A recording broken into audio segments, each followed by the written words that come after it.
Akibat tidak adanya jaringan internet, pelajar di Desa Ulak Kembahang, Kecamatan Lubuk Keliat harus menyusuri jalan, bahkan hingga ke desa tetangga agar dapat mengikuti belajar daring.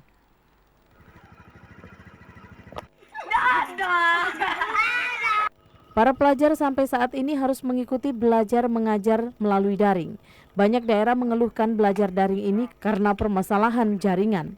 Hal ini banyak terjadi di desa-desa terpencil yang belum ada jaringan internet, seperti di Desa Ulak Kembahang, Kecamatan Lubuk Keliat, Kabupaten Ogan Ilir. Di desa ini para pelajar harus berupaya keras mencari sinyal jaringan untuk bisa mengikuti belajar daring.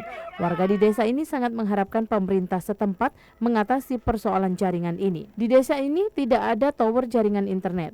Para pelajar yang akan mengikuti belajar daring harus menempuh jarak yang cukup jauh, bahkan hingga ke desa tetangga. Kalau masalah sinyal, Pak, itu sulit, susah.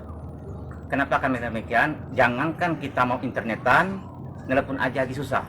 Itu sangat memprihatinkan. Kenapa kami katakan demikian? Bapak lihat sendiri, itu anak-anak kita dan anak-anak sekolah ini banyak yang belajar di ujung-ujung jalan.